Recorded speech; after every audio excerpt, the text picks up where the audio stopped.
But likewise, an old-fashioned term that we use, groceries. I used it in the campaign.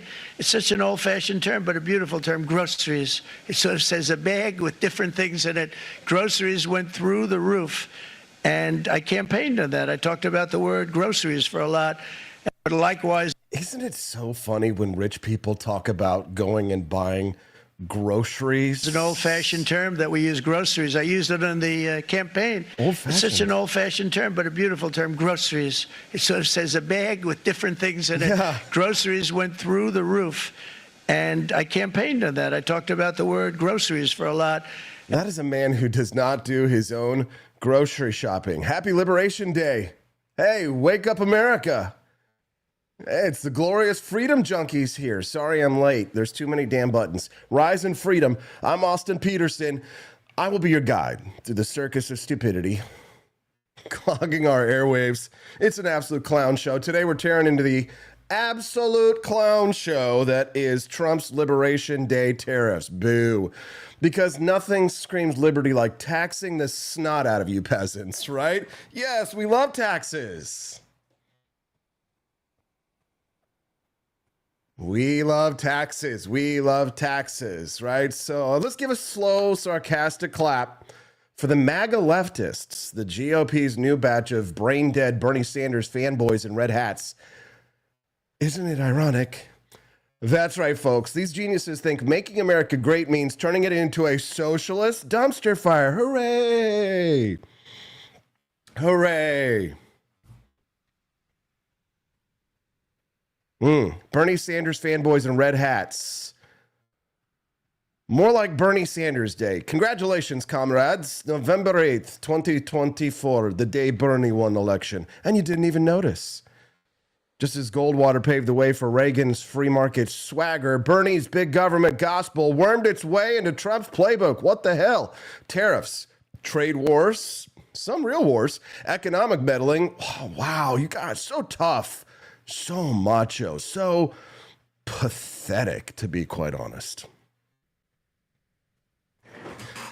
Economically illiterate. These Republicans couldn't spell liberty if Ayn Rand tattooed it on their foreheads. Buckle up, America. I'm about to shred this nonsense with a smug smirk and a middle finger. Let's go!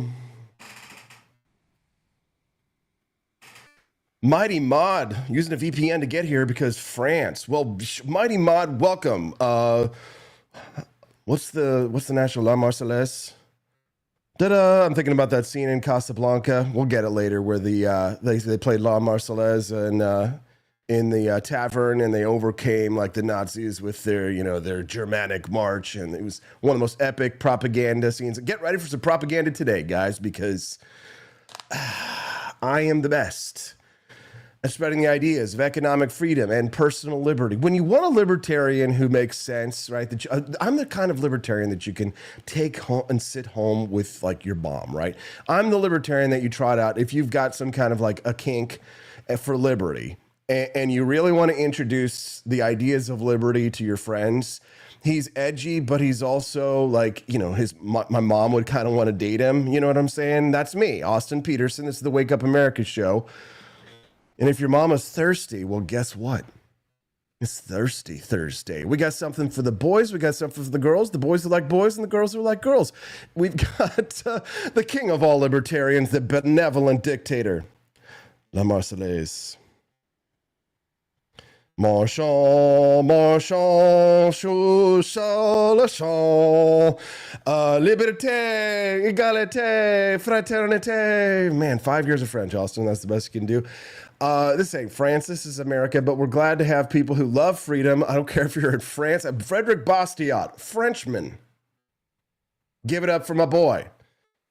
Henry Hazlitt, American. And every other smart and brilliant person, except for maybe Adam Smith, who said anything right about capitalism. Ayn Rand, American, right? She immigrated. Not an anchor baby, a true immigrant. Consang impur. Consang impur. Gracias. Thank you. Grizz Cheese. Liberty King. He's got one. Welcome to the show, guys. Just trying to have some fun. Since you guys are thirsty, pop champagne because it's Thursday. I like it when you call me Big Papa. Just call me Liberty Papa. We've got Camelia Peterson at 8 a.m. Central Time today. You boys, get your filthy paw, get your hands off her, you damn dirty apes. Camelia will be here at 8 a.m. Central Time to talk to us about motherhood. We didn't get to talk about motherhood yesterday, and you guys have all heard the news that my internet crapped out. We've had terrible storms. There were some people who were injured. I'm not sure about fatalities, but I know there were injuries in Potosi, Missouri. Tornadoes are crossing certain parts of the Midwest, so hide your wife, hide your kids. They're raising your prices. You can't afford, not only can you not afford a home, but now you can't afford that minivan that you needed, guys. Sorry, it's disaster.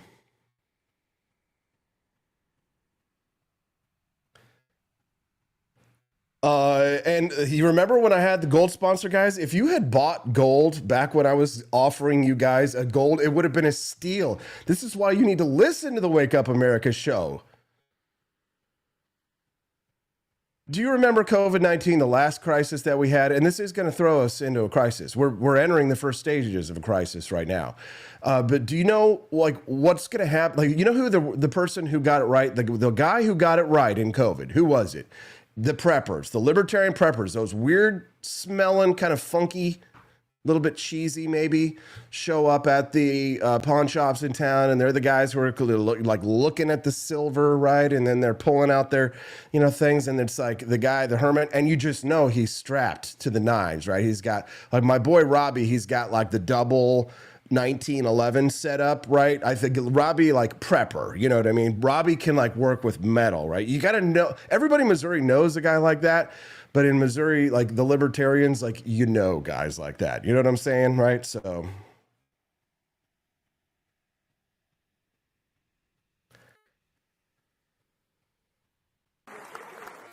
Floby says that I really hope the plan works. So AP has to apologize for all the tariff complaints. Well, you know what the thing is, the difference about me is that if I'm wrong, I will apologize. I want to look at, I would, but here's the thing, I would be shocked. I would really be shocked to learn that Milton Friedman, Thomas Sowell, Frederick Bastiat, Henry Hazlitt, Friedrich Hayek, Ayn Rand, I would be shocked to learn that internet people are smarter than all of those people.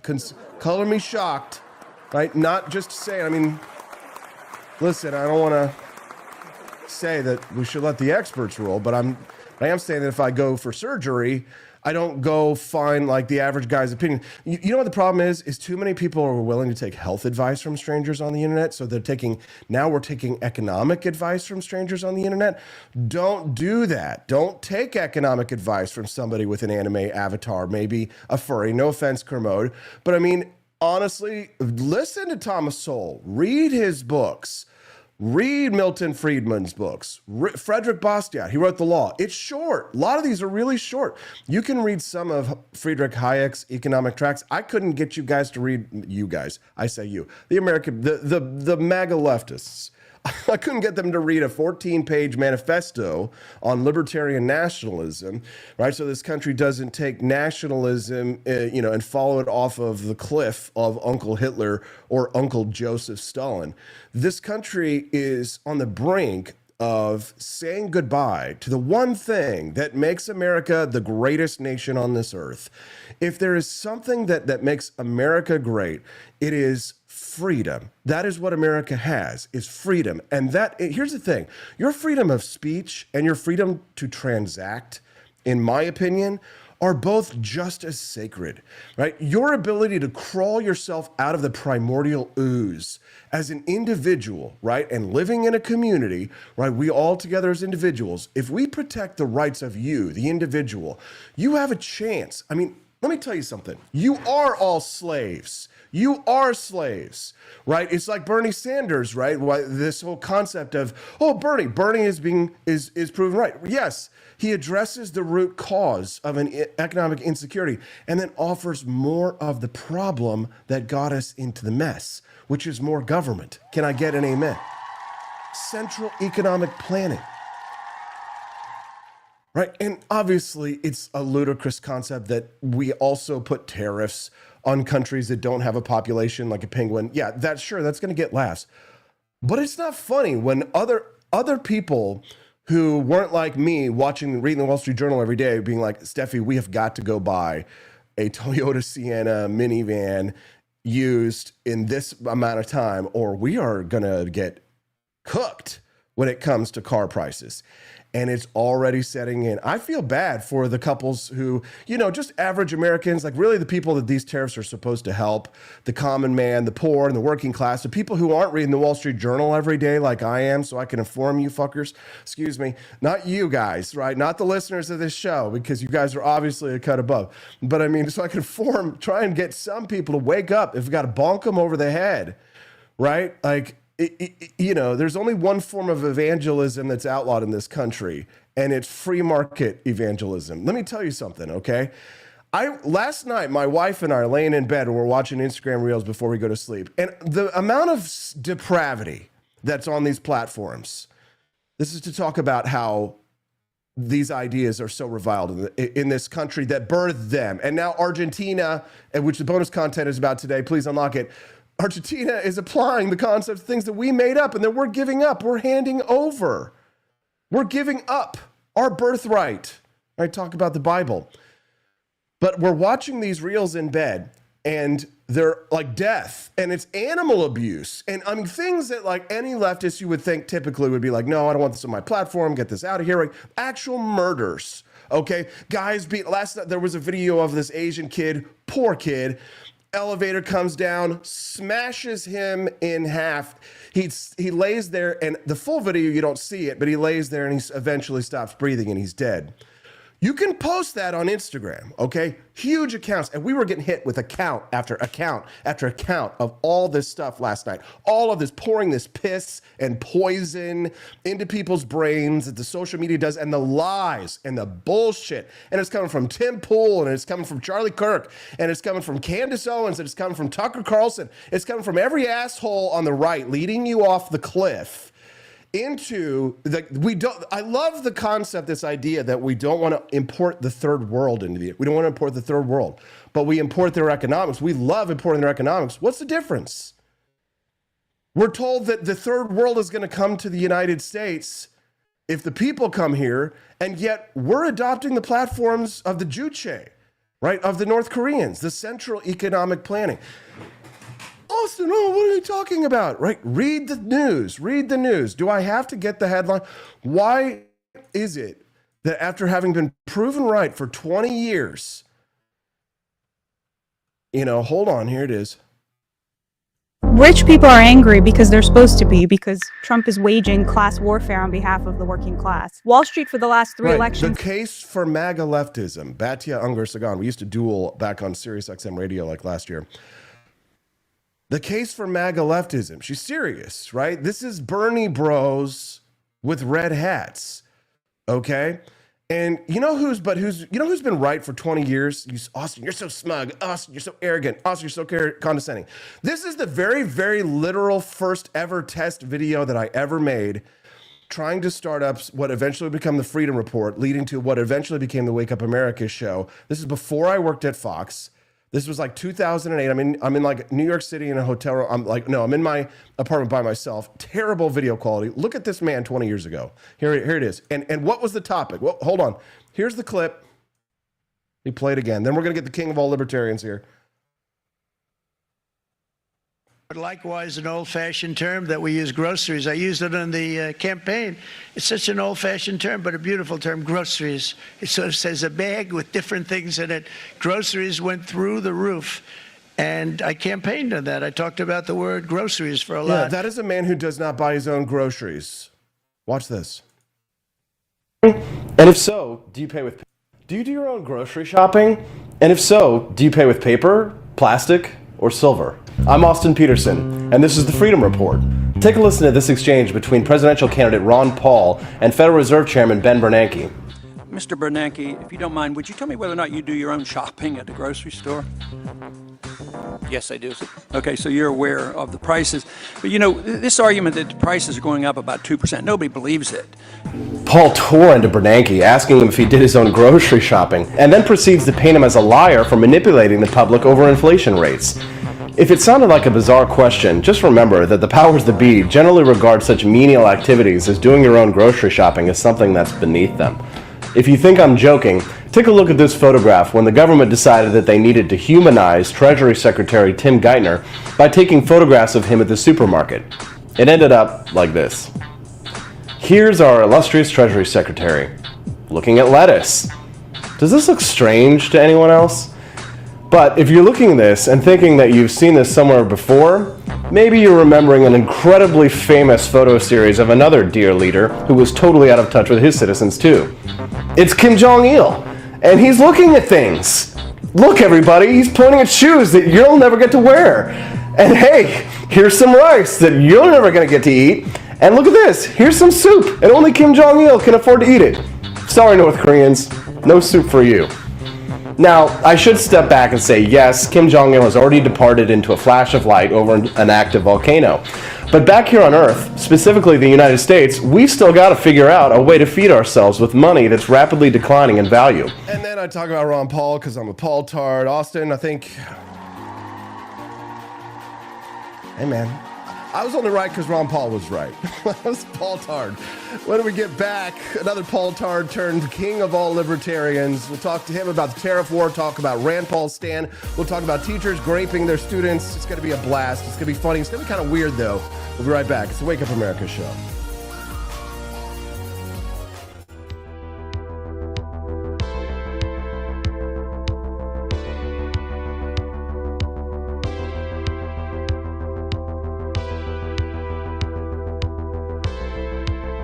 Are you tired of the strange radioactive effects of leftist culture? Do you ever wonder what happened to good old-fashioned American values? Well, fear no more, because there's a new force fighting back against the cultural rot of today. Introducing Culturama, a right-of-center talk show that's taking back the future today. Hosted by none other than blonde bombshell herself, Daniela Pensack. She's not just talking, she's taking culture back.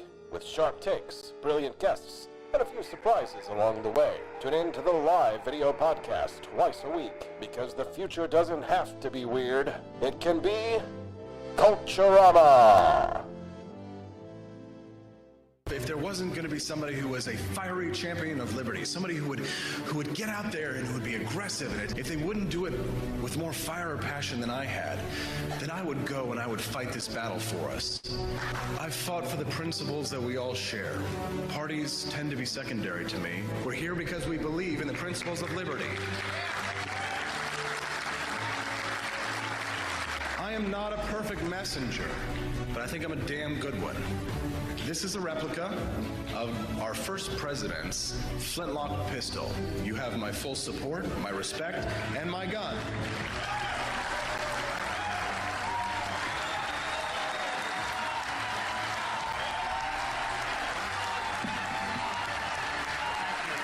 I think that the heart of my philosophy is much more libertarianism than well, that's the fashionable word these days, I guess. A conservative is no longer just that. He's a libertarian and always has been.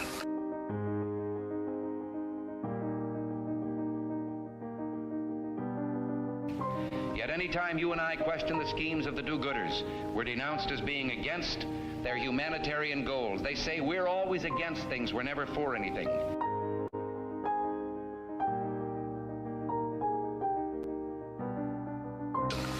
What is fascism? Fascism is private ownership, private enterprise, but total government control and regulation.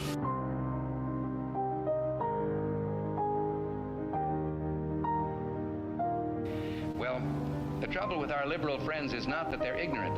It's just that they know so much that isn't so.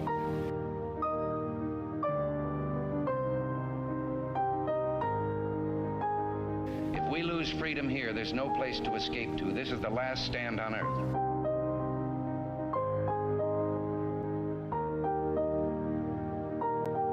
This is the issue of this election. Whether we believe in our capacity for self-government or whether we abandon the American Revolution and confess that a little intellectual elite in a far distant capital can plan our lives for us better than we can plan them ourselves.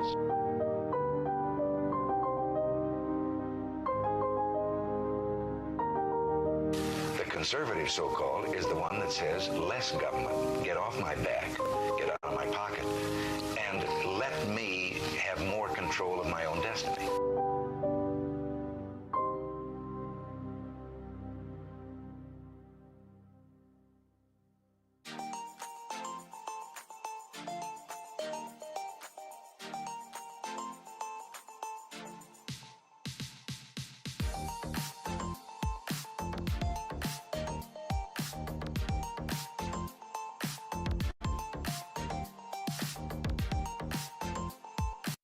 Do you hate the deep state? Do you reject the Antichrist in all his ways? Do you believe that aliens controlled LBJ to assassinate John F. Kennedy? Did you know that the shot can put chemicals in you that will make you more sensitive to 5G? Do you love America? Do you want more freedom? Do you like smoking hot red-headed libertarians? Then the AP for Liberty shop is for you! Check out all the awesome new merch and have a happy new year! Fight the deep state, reject the Antichrist. Visit AP for Liberty shop and get your patriotic merchandise now, or the deep state wins.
Hail ye brave folk to wake up America.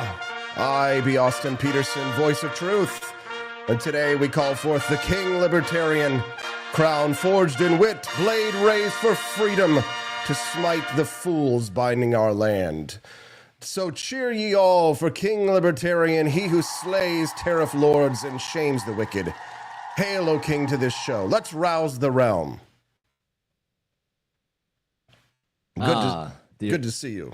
Yes, good to see you, King. I am the king of all libertarians, and you're my squire. Well, now, Peterson. Well, thank you, Your Majesty. We are so grateful to have the graciousness of Your Grace's presence. Word from yon Capitol Hill tells of a clash within the red-tunicked ranks. President Trump hath taken to Truth Social once more with feeling to smite a band of Republicans, including one most noble, Rand of House Paul, for daring to defy his sacred tariffs against our gentle northern neighbor, Canada. Thy thoughts, good king. Ah, dear Austin, 'tis a tale as old as fiat currency. I loveth Trump for his boldness, his fire, his ceaseless battle against the woke hordes. But alas, tariffs upon Canada? Forsooth, that could not be economic liberty. It be but mercantilism in a MAGA hat. And yet Trump saith 'tis to punish Canada for the flood of fentanyl into our lands. A noble aim, to be sure, but the numbers show the poison cometh mostly from the southern gates, not the northern.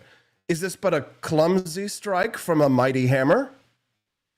Aye, 'tis like swinging a broadsword to swat a mosquito. Rand Paul, wise son of liberty, thou speak not against Trump the man, but against the madness of punishing thine own merchants and tradesmen with inflated prices and economic pain. A tariff, dear Austin, is but a tax in foreign disguise. Indeed, Your Majesty, and spoken like a true student of von Mises. Yet Trump calleth it economic independence. He seeketh to level the playing field, to strike back at trade imbalance and foreign foul play. Leveling the field? Ha! That's like talk of central planners and Keynesian goblins. True independence cometh not by meddling with markets, but unleashing them. And lo, Trump doth slap tariffs and call it liberty. But 'tis like shackling thine own horse to spite thy neighbor's wagon. Thou'st always had such a way with analogies, O king. But is this rebellion from Rand and his cohort disloyalty or the truest form of patriotism? It is the highest form of liberty, loyalty to principle. Rand Paul fighteth not against Trump, but for the sacred scrolls of free exchange, sound money, peaceable trade. The Austrians hath long told us, when thou taxest the flow of goods, thou createth a flow of suffering. Indeed, sire, indeed. But Trump saith that they suffer from TDS, Trump derangement syndrome. Hast Rand caught the affliction? Bah, if that be TDS, then I too must be mad. For I saith unto thee, it is not disloyalty to question the king, it is wisdom. Let us not forget, even the mighty Trump is but mortal, and even he must reckon with the invisible hand. So then, King, where shall we stand? Behind Trump's might or beside Rand's mind?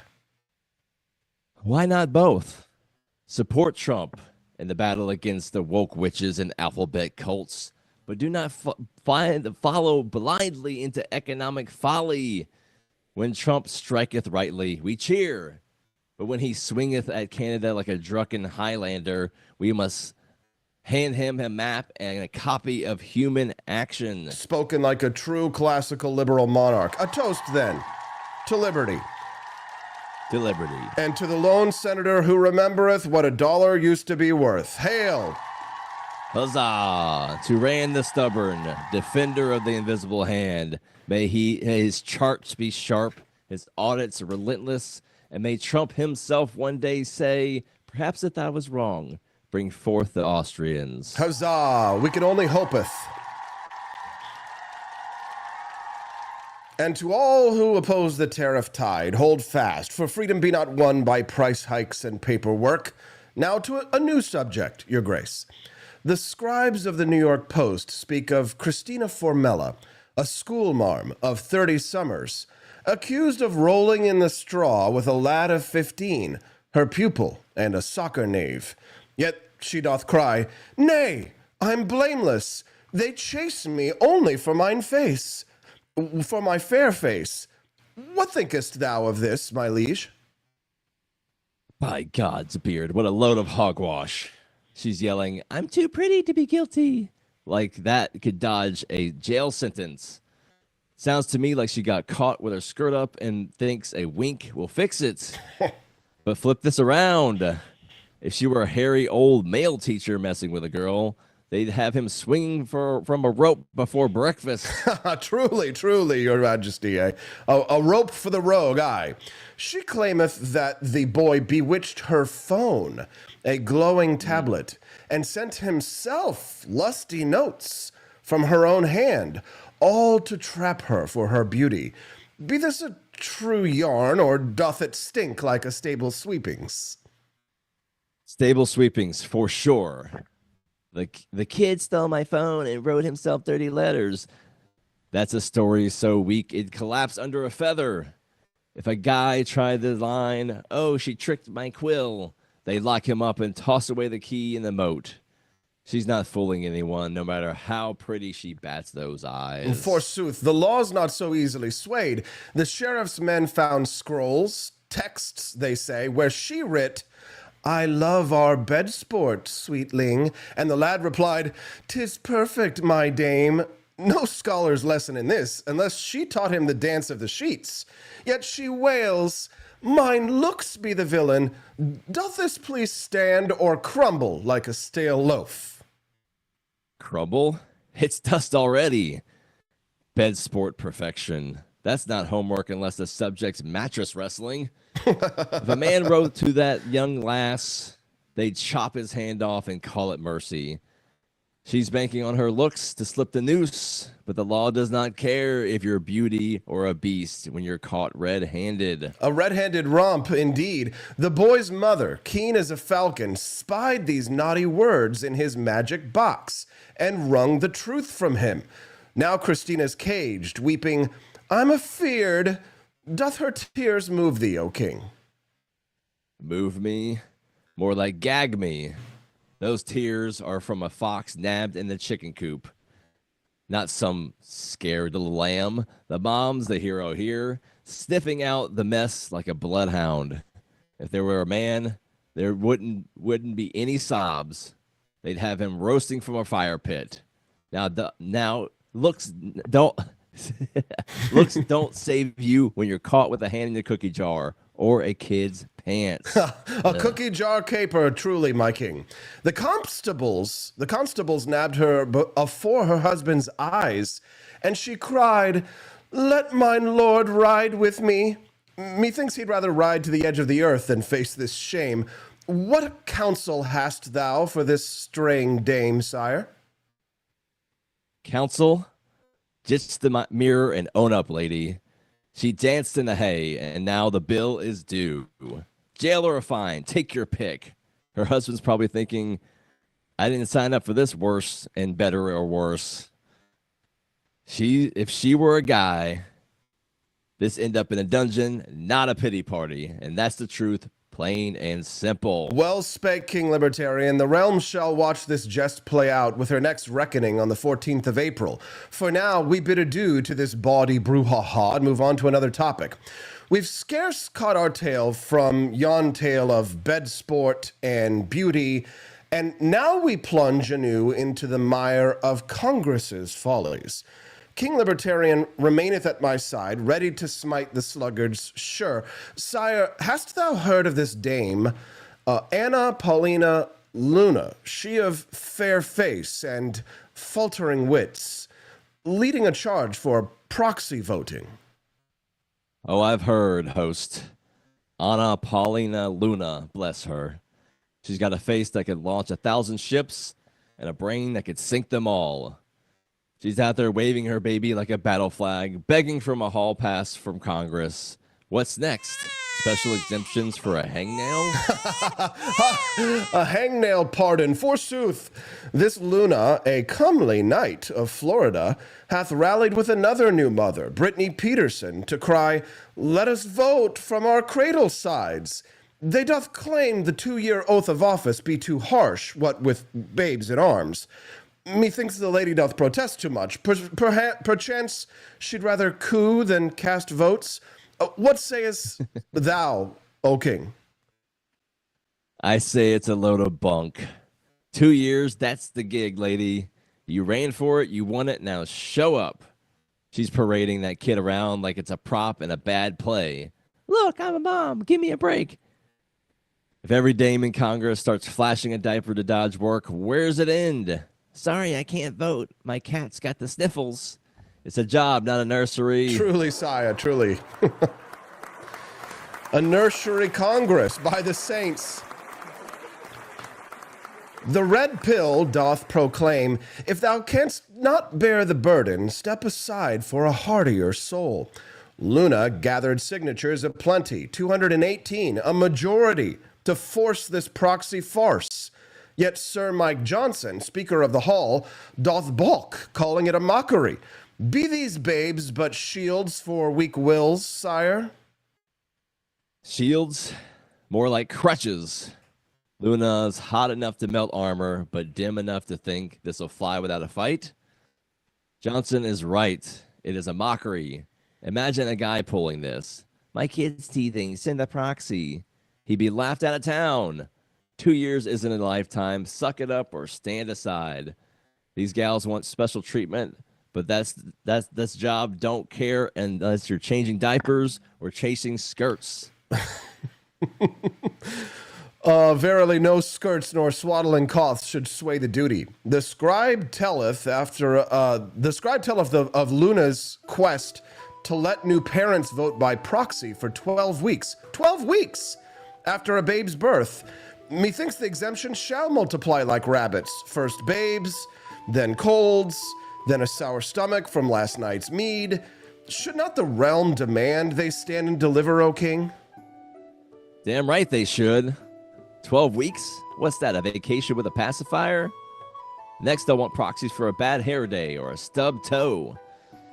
Luna's out there all dolled up and doe-eyed, acting like Congress is a part-time gig. It's 2 years. Show up or ship out. The people didn't vote for your baby to run the show. They voted for you. Quit hiding behind the crib. A crib for a crown, a fine jest. 9 of her own GOP kin defied Johnson to back her, and now the hall is in chaos. Votes stalled until next week.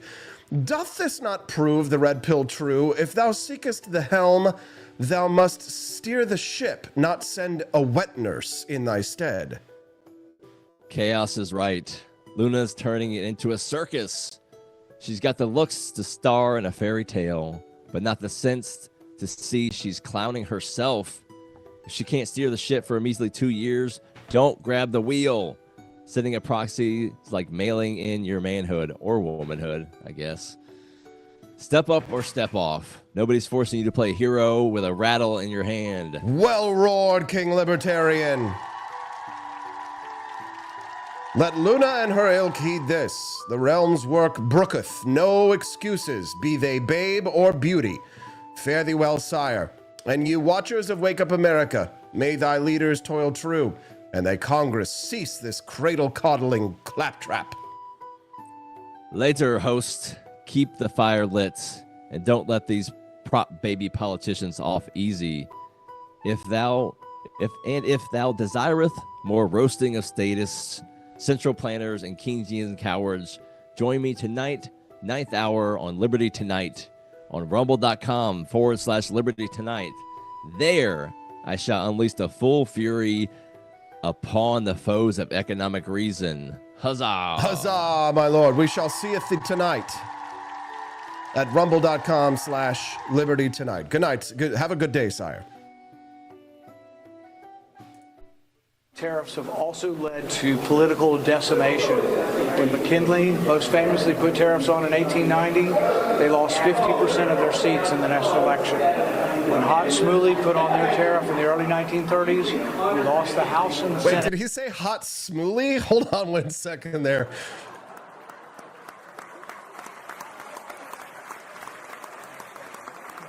Are we sure about that, Rand? Hold on 1 second. Percent of their seats in the next election. When Hot Smoothie put on their tariff in the early 1930s. He said Hot Smoothie. I love Rand, and Rand's right, but not about that. The Smoot Hawley tariffs. One more time. When Hot Smoothie put on their tariff in the early 1930s, we lost the House and the Senate for 60 years. So they're not only bad economically, they're bad politically. Good for you, Rand. Standing up, man. It's not easy to be the old. It's not easy. It's not easy when everybody else is standing for tyranny, one man stands alone for liberty. Rand Paul. Way to go. Taxation without representation is tyranny. Taxation with representation ain't that great either, Rand. As I think we can all attest.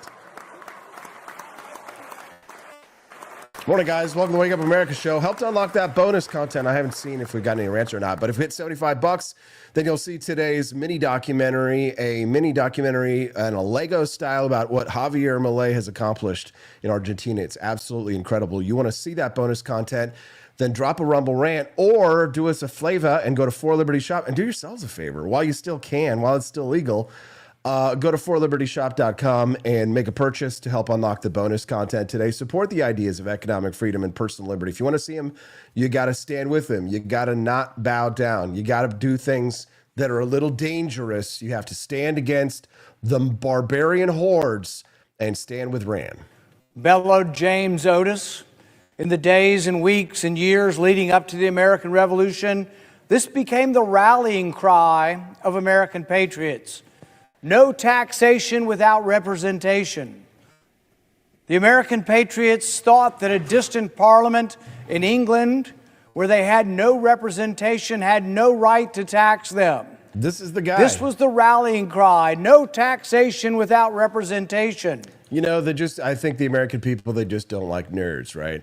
Because here's the thing. If Rand Paul had not lost in 2016, I wouldn't have ran for president as a libertarian that year. I ran because I was supporting Rand Paul, and then Rand Paul Well, I announced before Rand Paul dropped out, but he once you poll at your highest point in a presidential campaign, if you go down from that, like a significant amount, you can go like within like a margin of error. But if you go below a margin of error, if you like drop out, you don't ever recover. There's no example of that. It doesn't happen. So I just, as soon as I saw that happen to Rand, I was like, well, somebody's got to keep the message of liberty going, because the Tea Party was starting to fizzle at that point. And so I ran for president as a libertarian in 2016, not because I thought I was going to be installed in the Oval Office next year, although things did start to get kind of weird there as we got closer and closer to the convention, especially that final 2 weeks. 2016 was a very weird year. And a year, of course, that changed my life and many people's lives. But we have not learned the lessons from the Democratic colleagues across the aisle, because these ideas, these are not conservative ideas. These are not American ideas. These are third world ideas, these tariffs. We don't want to import the people from the third world. Okay, well, let's not import their economic programs either. America stands as a beacon against taxes. It stands as a beacon for freedom to trade. And if someone else throws rocks in their harbor, we shouldn't follow the same path. We should stand apart, stand aside, like Rand, stand like Rand, or Thomas Massey, for example, or someone like Javier Milei. You know, the claim is that if we slap tariffs on foreign goods, then factories will boom here. The thing is that the jobs don't magically appear.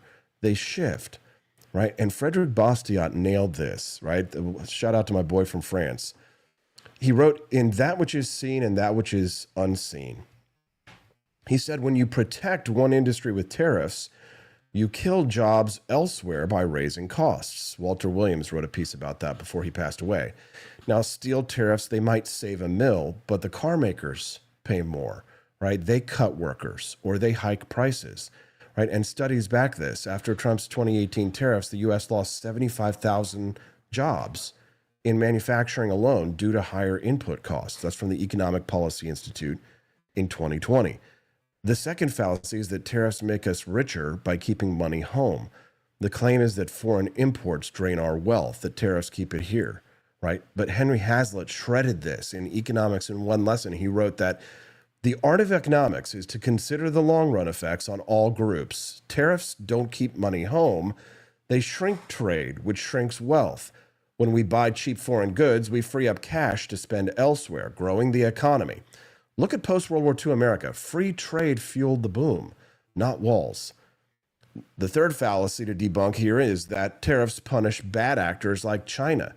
Tariffs hit back at unfair traders, the claim is made. But Thomas Sowell's Basic Economics in 2014 cuts through this. He says, the consumer pays the tariff, not the foreign seller. China doesn't foot the bill. You do at the store. After the 2018 China tariffs, U.S. consumers actually shelled out an extra $40 billion a year, according to the National Bureau of Economic Research, 2019. That's a self-inflicted wound that's dressed up as toughness. Let me show you how tough I am, bro. Shoot yourself in the hand. Look, bro, it doesn't even hurt, bro. It's my left hand, bro. Well, you're shooting yourself. What are you doing?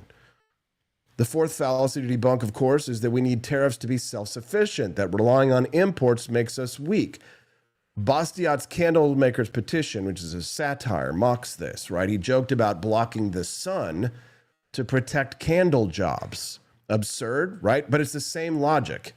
Self-sufficiency sounds noble, but it's costly. Hazlitt adds that trade lets us specialize in what we're best at, say technology, which we are, and then import what's cheaper elsewhere, like socks. Sowell notes that nations that isolate shrink. Look at North Korea versus South Korea. The bottom line is that tariffs are a tax on us, not a win. Rand Paul's right. Free trade isn't surrender, it's strength. As Thomas Sowell put it, the first lesson of economics is scarcity. Tariffs ignore that, pretending we can force prosperity. We can't. It's not Bernie Sanders who won the economic argument of the 20th and 21st centuries, not if I can help it. this is a nation, I don't really think we need so many types, 54 types of deodorant in this country. Same energy. I stand against it. I stand with Rand. So does Camellia.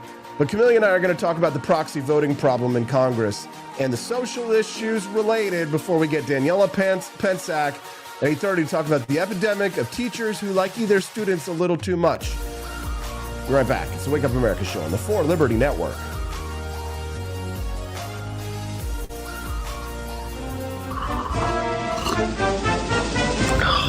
Tired of spending your hard-earned money on woke corporations that don't share your pro-freedom values? Fed up with sipping liberal lattes and progressive cappuccinos? Introducing Founding Flavors from AP for Liberty Shop. Get your day started with Washington's Revolutionary Roast. As robust and principled as the man himself, this blend is the shot of energy heard round the world. Or maybe you want to taste the fervor of freedom with Adams's Patriotic Perk. It's as dynamic and balanced as the U.S. Constitution, sure to awaken your spirit of liberty. For the aficionados, we've got the Jeffersonian Java, a complex mix of flavors that speaks volumes about your refined tastes. And don't forget Betsy's Liberty Lullaby, our decaf option, crafted with the same care and dedication Betsy Ross put into our Star-Spangled Banner. This blend lets you enjoy the taste of freedom anytime without losing sleep. No woke beans here, folks. Just pure, patriotic, pro-freedom flavors brewed with love for liberty. So why compromise your principles for a cup of coffee? Stand up for your values, perk up your patriotism, and start your day the American way. Get your founding flavors at apforlibertyshop.com.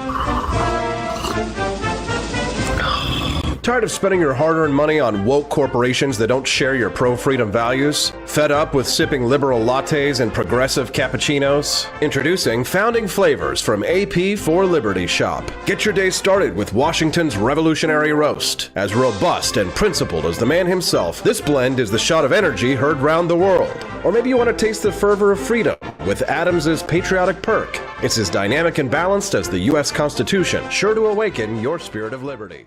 Good morning, Rise and Freedom. I'm Austin Peterson. You're watching and listening to the Wake Up America show on the 4 Liberty Network. The conversation was already starting to get juicy behind the scenes with Camellia, so I was like, screw it, let's get it out of here. Let's have this conversation now. Here's Camellia Peterson on a very thirsty Thursday. We're going to talk about something other than tariffs, but how could I not let her... Hi, Camellia. Hi. You said you feel like we're being gaslighted. Yeah, I'm like taking crazy pills or something. We're the idiots. We're the idiots. I We're know. the fools. The people who have been paying attention, we're the stupid ones. It's the guy who just started paying attention that has it all figured out, isn't he, Camellia? Yes. You know, I've never claimed to be like an economics scholar. But I do understand enough to know when, you know, somebody's trying to pull a fast one on me. And there are just some fundamentals that should be logical if you walk them out. It's amazing to see the arguments. And here's the thing is like, it's all in the name of fairness. And I think that when people say, what do you think people think when they hear reciprocal tariffs? Oh, they think that means equal. Right. And here's the thing. Do you think they think that? I really do think that the vast majority of people believe that when you talk about reciprocal tariffs and you talk about tariffs in general, that when we put a tariff on something, the other country is paying for it. Yes. And like, no. Like that. You, they I know. They think that because they've been told that. I had never heard that lie before until recently, that the other country would pay the tariffs. I pretty much, Democrats were always the big tariff people, right? That's why today's show is, Bernie Sanders wins, because this was like always the Democrat thing. And now it's kind of like, well, wait a minute. The Democrats at least were saying, yeah, we're doing this to try and protect our cronies in the unions. But now they're bringing out the unions on the Republican side of things, and like we're just supposed to lay down and take it that they, they're plunder, Right. So I don't know, I told Grok, I was like, explain tariffs to me like I'm 5. It was like, well, your mom goes and buys you a toy and charges you for it. Right. Like, so to me, like there's just, it's so fundamentally missing the point. And I understand that they believe that this is going to, it's the easy thing to believe that this is going to bring businesses back over here. But I'm begging you, please, to think about how this actually works. That, if the companies that you buy from are paying a tax to get their stuff in, like if they all, what are their options? What do they do? Raise prices. Right. Well, I mean, I think that, they're just going to get their stuff from other sources. Well, do you think if they could get their products from other sources cheaper, that they wouldn't already be doing that? They don't make coffee here. Here I am trying to crawl out of the depths of poverty, right? I figure against all odds, I figure out how to start a coffee brand. And start getting some sales and building it, and then boom, tariffs. I think, oh man, this is my chance. I can, financial freedom. Nope, right? It's like back in 2008 when I first started in, my career out of college. Our generation, we got hit with the 2008 the mortgage crisis. Boom, economic panic right away. So it's like, oh man, every time I start to get ahead, the government just comes in and kicks me right in the nards. But I mean, what I love too, Camelia, speak to this, are the people who celebrate the tariffs that get passed. And then if, every once in a while Trump will be like, okay, well, we're not going to do tariffs, right? They celebrate that too. But then they just spent the last 6 weeks convincing us they're a good thing. That it's like, so if it's a good thing, why are we canceling it? Why are you celebrating that we don't have it? Shouldn't everybody do it? How about, wouldn't we all be rich if nobody traded with anybody, anything? We'd all be rich. Oh, if everybody just built their own shit. Yeah, I would like to have no spices anymore. I want to eat bland, flavorless food. I want to drink, I don't even know if I could drink tea without. Do we do tea here? I mean, there's so many things it's incomprehensible. And I just think that, well, okay, you think that, we're gonna bring businesses back over here, but nobody's talking about the timeline that it takes to do that. They're like, oh, okay, well, it's gonna hurt for a little while. Now we're talking about how it's gonna hurt for a little while. And I'm thinking, you have no clue. Like if you're talking about the companies having to find another source or build, bring back their companies to the United States, and they've got to build facilities and they've got to hire a workforce. We are talking decades long. We are not talking 5 years. This is a long time. And so it's really funny because the last couple of weekends, so I'm a stone's throw away from Northwest Arkansas.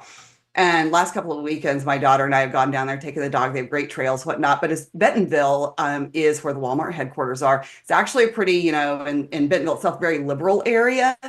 And so, it's a mix, but Northwest Arkansas in the cities are kind of liberal. So when I've worn this shirt about tariffs, I wore that down there one week, and then I wore my other tariff shirt the next weekend.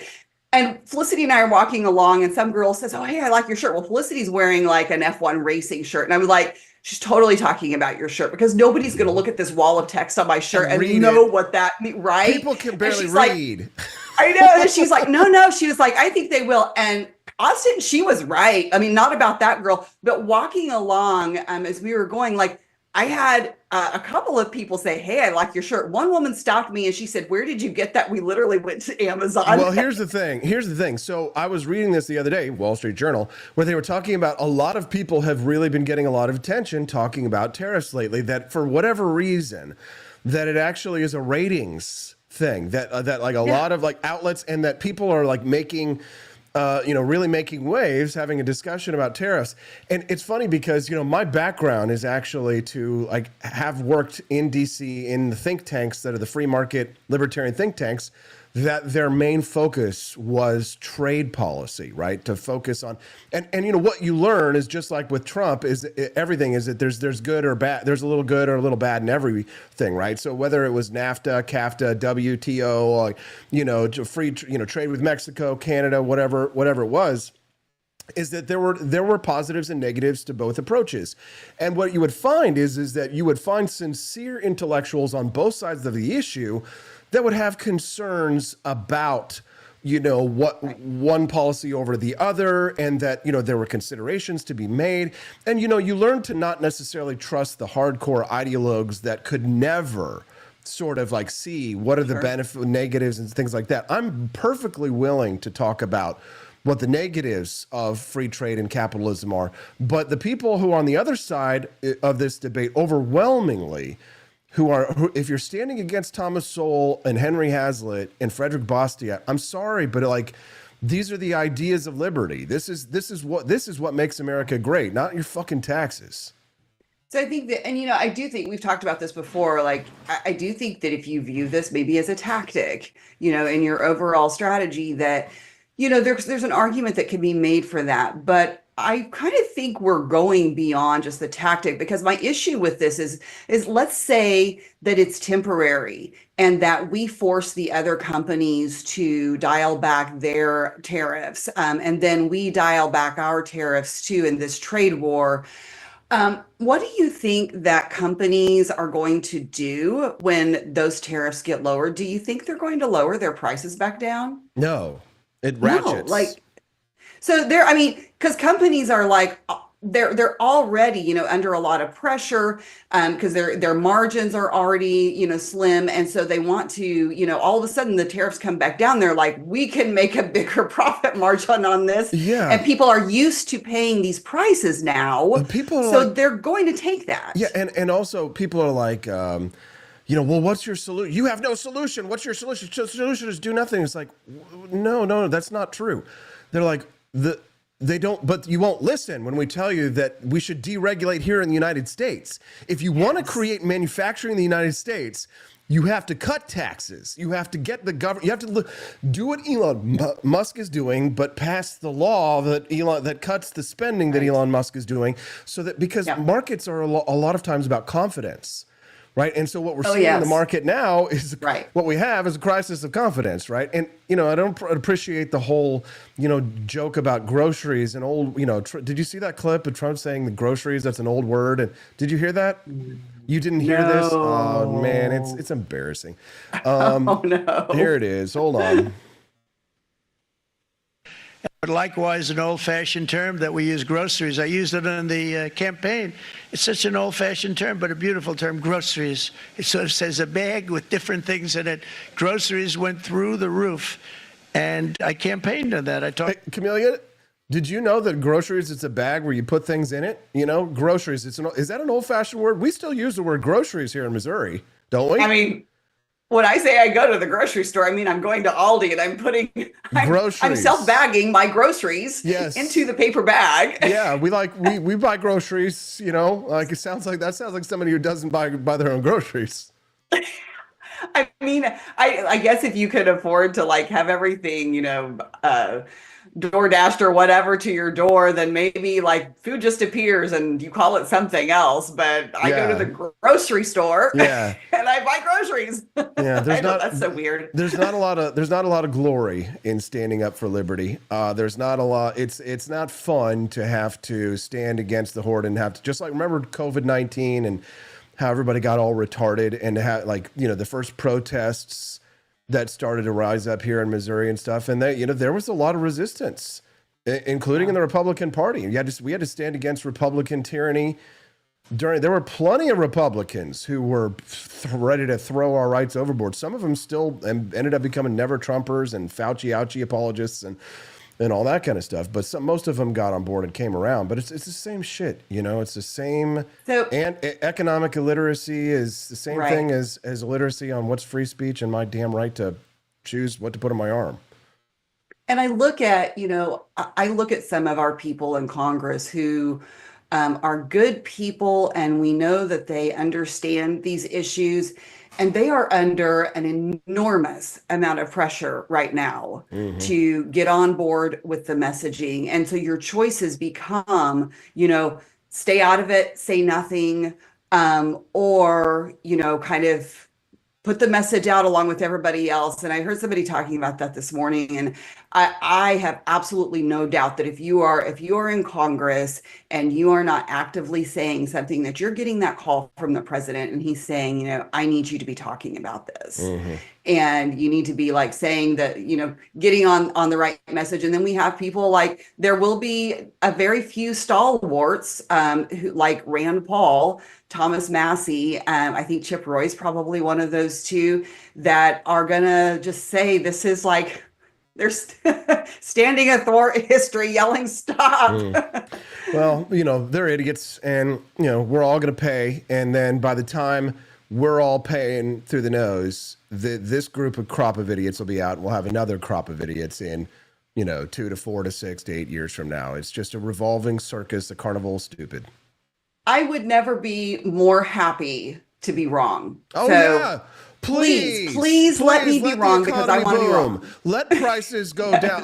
The problem is that with tariffs, when they work, prices go up when they work, right? They're supposed to bring up prices. That's the point. Dude, people were like, oh, Austin, it's not going to affect the used car market. I'm glad I didn't listen to these motherfuckers, because I bought me a Toyota Sienna last year, the end of last year. I said, Stephanie, I wasn't fear-mongering. I was like, we got to get, the used car market is bad right now. And here I am reading this morning about the car prices and what it's going to do to the secondary market, because already the secondary market of the used cars is already bad. So it's just going to put more pressure on that. It's inflationary, but nonetheless, I digress. Let's talk about women. Let's talk about women on something else. Yeah. Let's go offend 52% of the demo. Anna Paulina Luna is starting to kind of annoy me. He was annoying me like 2 months ago. Yeah. So what was it? What was it last time? 2 months ago she was doing? Was it her teaming up with Bernie, their latest thing, or some MAGA leftist shit? She was teaming up with Bernie on the credit card interest thing. rates. But there was stuff before that too. I was trying to remember what in the world it was. It was like at the beginning of the year, but she's done total flip-flops on things where you can literally go back, and she was saying one thing one time, but then because, like the popular thing was to do something else, she just flip-flopped with it. I mean, she just has she's rudderless. Late at night, when I was a young man in my teens, late at night as a young man, I would see women like Anna Paulina Luna in magazines. I'd be, by myself. No one was looking. We don't want too much. And I'll just say this, that I never once thought to ask any of, I would never, when I wondered what was going on in their heads, when I saw the images of women like that, I never once wondered what their thoughts were or opinions on interest rates. I never thought, I wonder. I can believe that. I wonder what Juggy number 5 thinks of the credit card interest rates. And yet this is what we're doing. We're asking opinions of the juggies.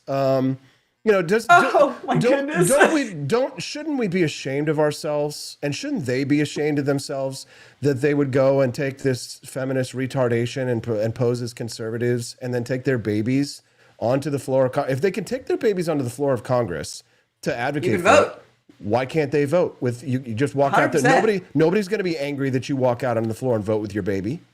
No, in fact, we would be like, yes, this is inclusiveness for families and supporting strong families. That's what that says.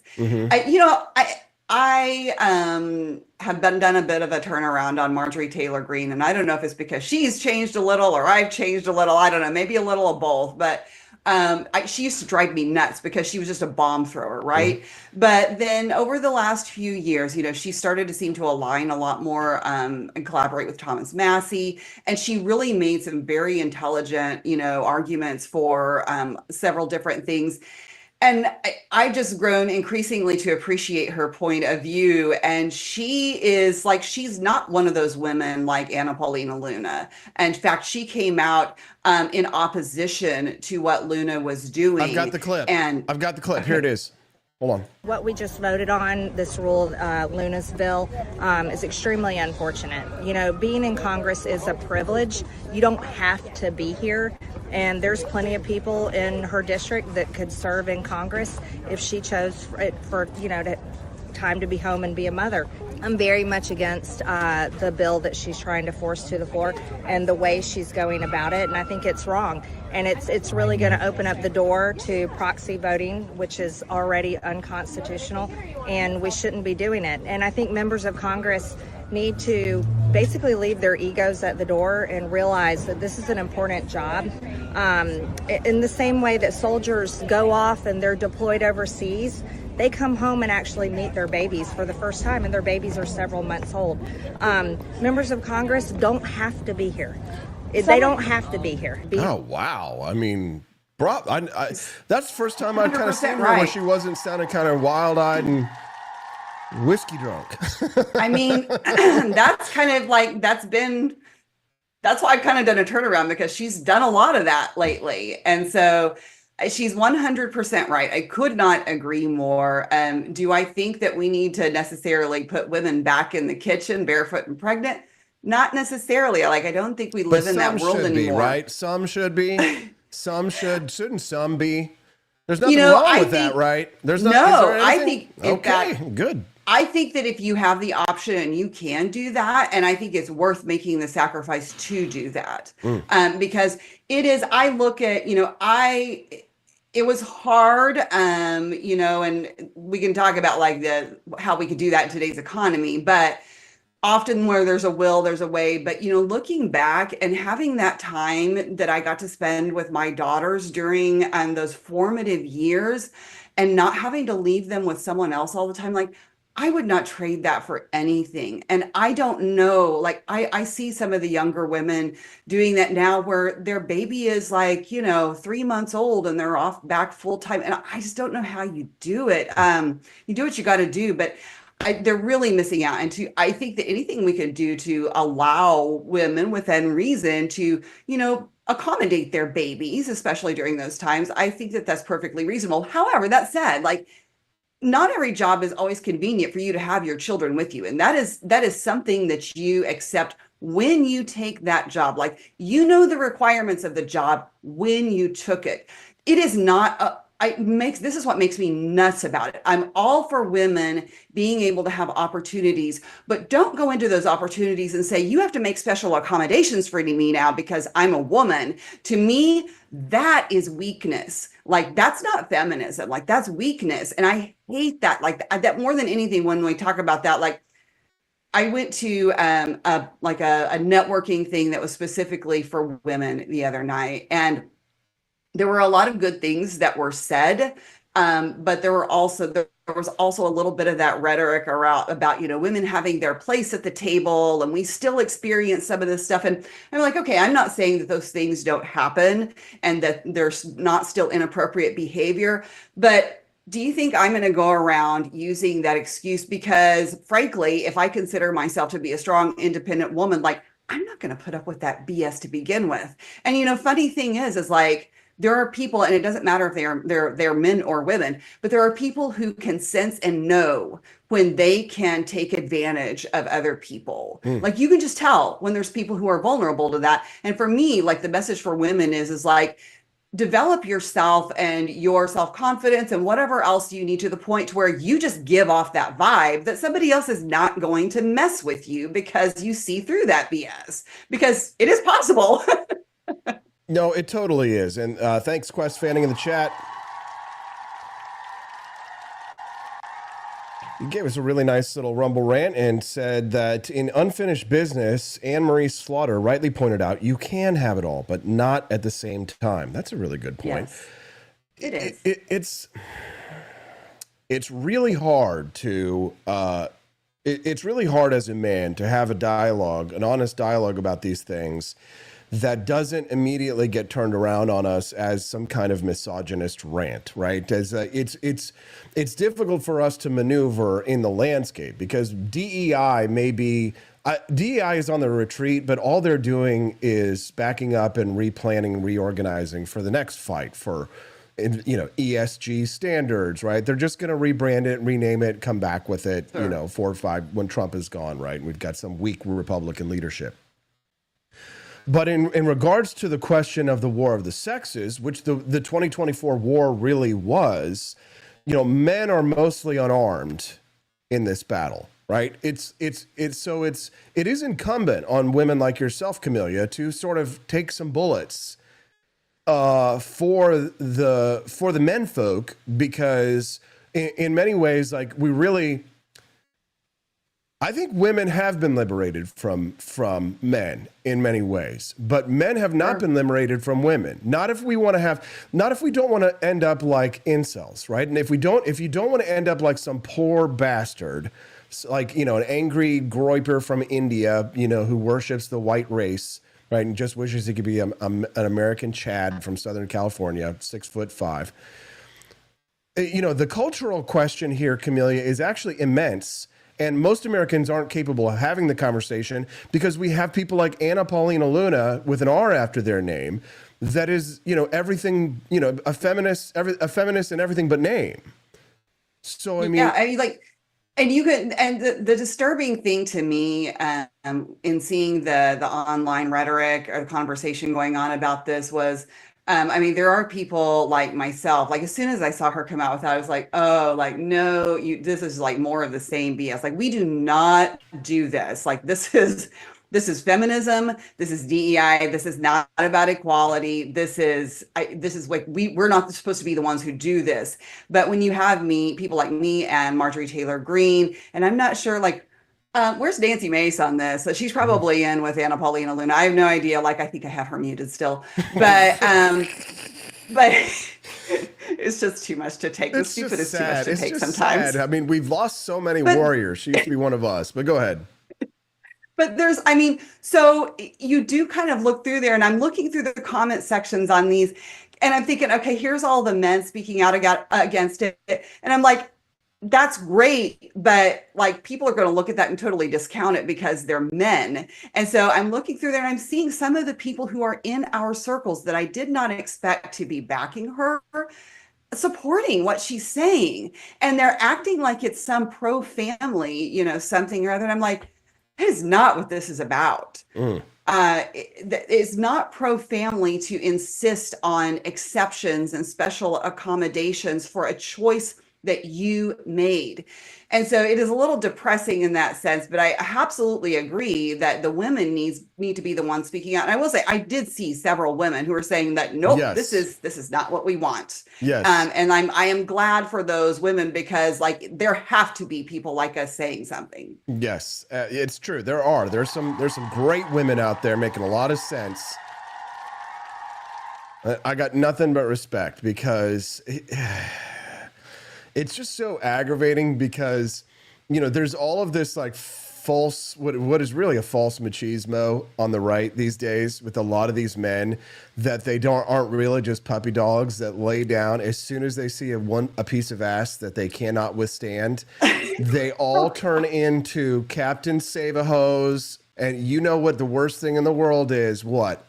A simp. A simp. Yeah. Yeah. Camellia cannot abide no simps. No simp zone. Just like, if your viewers don't know this about me already, like that, there is nothing that will actually, when I talk about things that give me the ick, maybe there's more than one. Yes. There's definitely one. Like, don't be a simp. And honestly, I think I texted this to you last night. I'm like, don't also come in, and this is like, just, I guess, a pet peeve of mine, but don't come in and talk to me like I'm stupid. Like, I really respect people who have a legitimate, intellectually honest dialogue with me. I really appreciate that more than anything about people. I have no problem with pushback, but to come in and as a man, like, especially for men, I guess, I don't know, and talk to me like I'm somehow stupid or I don't know what I'm talking about. Like, that probably makes me nuts more than anything. Like, just, I don't know, that weird combination. Here's the thing. So for me, it's so frustrating because, like, every man has to undergo this struggle. We're going to have Daniela here in just a moment. I don't think it's necessarily appropriate to talk with her about this, but every man has to go through the struggle of overcoming the power of his nether regions, which is for men,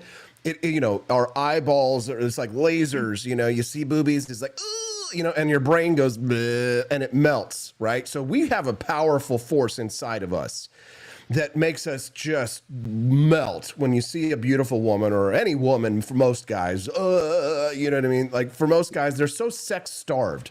The men of this nation, and trust me, they are sex starved. They're probably more sex than a lot of people, but the problem is that most men aren't able to overcome it, right? And the most successful men that I know are the ones who not necessarily go Mike Pence, but who can do the Mike Pence rule, because even if they were alone with a female that wasn't their wife or something like that, they could resist a woman's wiles and temptations, because women are sneaky.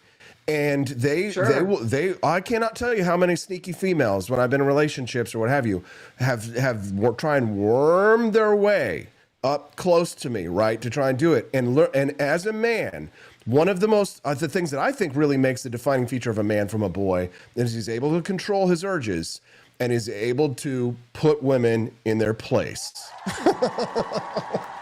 I mean, I don't disagree. Like, I think that's, to me, like, that is, if you want to talk about attractive features in a man, and green flags, it is someone who has self-discipline and can control, I think it's the same thing for women, but I think especially for men, is like the idea that you know what you need to do, you know what the right thing is to do, and you don't just say, well, these are my biological imperatives, so right.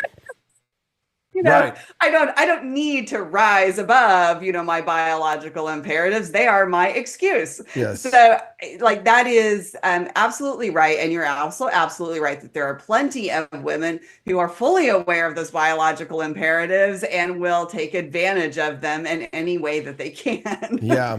I'm reading the news this morning. It says European Union bans U.S. beef over safety concerns. Yeah, right.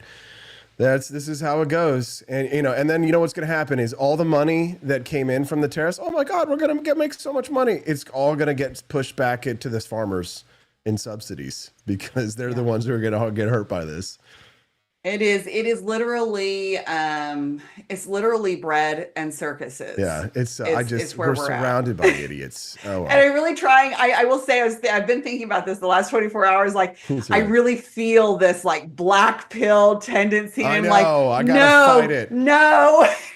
No, exactly. It's like, I just got to say, listen, I voted for Trump. I knew that this is what part of Trump would be, but there is more to Trump than just this, right? We knew that this day was coming, but I never consented to just lay down and die. I never listen, my consent can be withdrawn at any moment. This is a free country. This is literally like, we do not go along to get along. That's like right. we don't just go along with something because our current leader says that's what we should do. Exactly. I don't drink. We still need to use our brains. Right. I don't drink methylene blue because RFK Jr. wants to make America healthy again. Camellia, gotta run. Follow her at Rare Camellia. Have a good one, CJ. We appreciate you very much. You rock. All right, Daniela Pensack, she's waiting in the wings. The epidemic, the actual epidemic of female teachers with their young boy students that is happening in this country is at a scale is unprecedented. Daniela will speak to that when we get back on the Wake Up America show. It's Thirsty Thursday. Drop those Rumble rants. We'll be right back.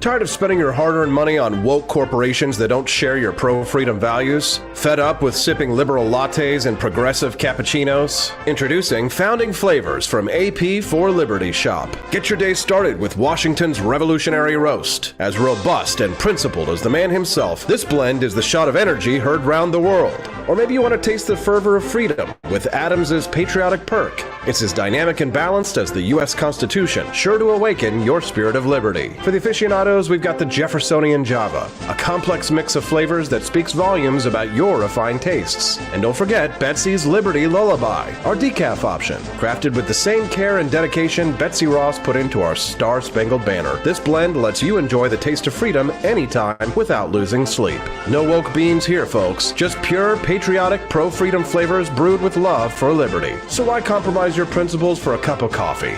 Stand up for your values, perk up your patriotism, and start your day the American way. Get your founding flavors at apforlibertyshop.com.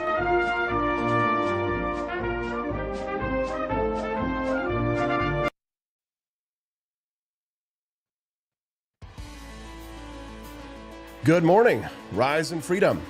I'm Austin Peterson. You're watching and listening to the Wake Up America show, and that's on the For Liberty Network, which means that there's more than one show. We've got several shows here on the For Liberty Network, and I can't believe I forgot to tell you guys that we moved Freedom Arcade to Fridays. So Friday nights is when we're all going to hang out together and party. I know more of you will be able to hang out late and party because you're probably like us, right? Maybe you got some kids or some responsibilities. So Friday night, Freedom Arcade. And of course, we want to do that too because frankly, my next guest has been absolutely killing it. I mean, she's really tapping into the cultural zeitgeist as she's building a name for herself. She's building an audience. She's taking back tomorrow today. She's the host of Culturama, Daniela Pensack at DC Pensack. Welcome to the Wake Up America show. Nice to see you, Daniela. Good morning, Austin. It's always a pleasure to be here. Thank you for having me. Thank you for having me, and thank you for having the difficult conversations. You know, it's not easy to talk about certain things. A lot of things people really get triggered when they talk about certain topics today. Camille and I, we talked about the proxy voting thing, you know, the ladies of Congress, you know, they want to bring their babies, or they don't want to, you know, they bring their babies so that they don't have to bring their babies, the proxy voting thing. And you got to be careful when you're a guy talking about certain subjects, Daniela, because it's a third rail, right? Women rule, boys drool. And while this may be a no simp zone, I think, you know, if you want to be successful in this business, you got to have a few simps. So I imagine that Daniela I've seen a few. Good for you. You got to build an army. But Daniela, right. I read this story in the New York Post, and God, I love the New York Post. Let me just share with our listeners. I'll set this up for you, then I'm going to let you go. A married Illinois special education teacher accused of graping a 15-year-old student told police that she's being set up by the teen and that she was targeted for being good looking. Now, Christina Formello, she's 30. She's a teacher, soccer coach. She insisted to the cops that she's a good person, but that everybody comes after her because of her looks. And when she was arrested with her husband, begging her husband to go with her. Quite embarrassing. Simp behavior, perhaps literal cuck behavior, right? So I guess give us your take on this, Daniela, and let's dive in. Yeah, so this story was just wild, but Christina, yes, she's accused of I think she's charged with 2 accounts of there's a sexual, I think, criminal, there's 1 count of sexual assault and I think 2 counts of sexual abuse.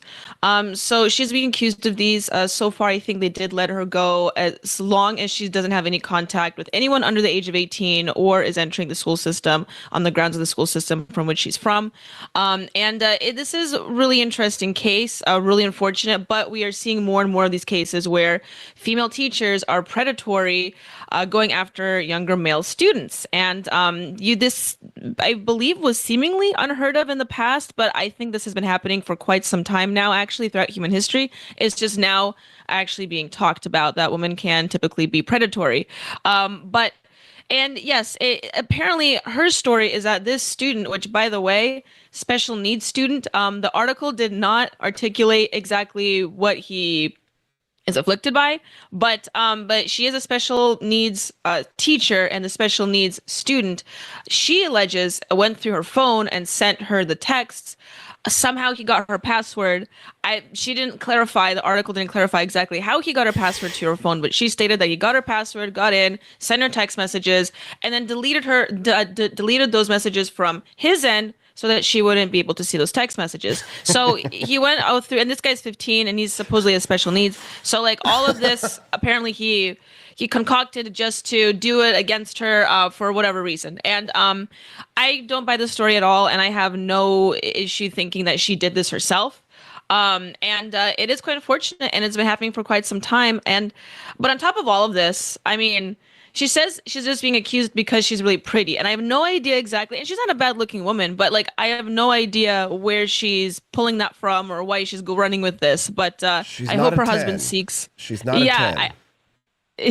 She's not a 10. Yeah, I think she's all right. I mean, I'm not a 15-year-old special needs boy, so I don't know. But guys will do it. It's 15 years old. It doesn't matter, right? It's warm. It's right. It's no, willing, exactly. That's all you need. This is so sad. I'm gonna get right to the meat of this, Daniela, and I just want you to go and just kind of just riff on this for me for a minute. This is really the question. Explain to us the psychology, the female psychology of this one. Like, where does this come from? I mean, some would just say a profound sense of female narcissism, but it would be narcissistic. You would think would be rare, but this is something that is becoming widespread. At least it's reported. Maybe it's been widespread forever, and we're just now finally talking about it. Like, as some have observed, like I think you said that, this is something that's been going on for a while, perhaps like under the radar. We're just now talking about it. So what's the female psychology here, Daniela? Right. So I believe narcissism, and this is from my own experience and what I've observed and from what I've heard, but I do believe women do suffer from narcissism more than men do, actually, to a certain degree, except it's expressed in different ways. But as far as predatory behavior is concerned, I have no doubt or no issue thinking that women can be just as predatory as men, and all these bad behaviors, I do believe are exhibited through both sexes almost equally, except they're expressed in different ways. And so the predatory nature of women does occur, and I think it has occurred throughout human history, except all throughout human history. And maybe even now. It was just recently that South Park made fun of this as well, where, young boys would sleep with a teacher, they, really accomplished something, right? Intuitively, perhaps, and socially, we understand, or we came to the conclusion that it's not as bad when an older woman does it to a younger guy, as opposed to an older man doing it to a younger girl. But at least now in society, and in our Western American society, or whatnot, whatever you want to call it, we acknowledge that, maybe it's not quite the same type of predatory behavior, but it still should be considered just as bad. And I think now is the first time in human history where we are taking it seriously enough to, to contend with the fact that this does occur, and it should still be equally punished. And that's why I think we are seeing more of a frequency of these stories coming out. I don't think it's a new phenomenon, especially as far as the cucking is concerned, where the woman's married, the older woman's married, and she still goes for the younger guy. Unfortunately, I think this has been a phenomenon all throughout human history. I watched a video the other day of these predator hunters, right? Yeah. And I never see them committing acts of violence against the women predators. As a matter of fact, these predator hunters online, they're trying to be like modern Chris Hansen's, right? It's all about the views. Right. And I saw a video the other day, maybe you saw it, it was making the rounds, of these predator hunters. It was like a 28 or 29-year-old guy, and he broadhand slaps this 18-year-old kid for trying to date a 16-year-old girl.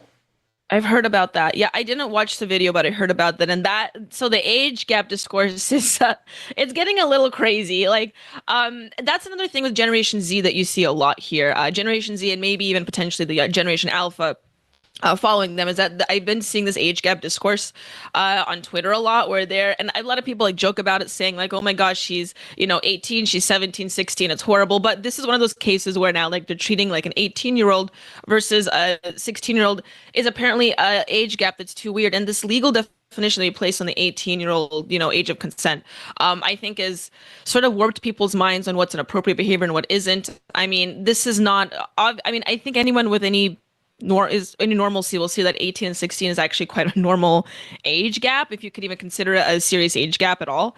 And so the age gap discourse, I think, is getting absolutely ridiculous. And I don't know what it is, but Generation Z has been absolutely brainwashed to think that any type of power dynamic difference, or like a conflict, I suppose, of power dynamic is bad. And yes, it can lead to bad behaviors if there's like a significant age gap or perhaps gap in experience. But it also is naturally going to occur regardless between the sexes. And I've seen this discourse happen and occur all throughout Twitter, and I think it's ridiculous. I see these. It's such a strange phenomenon.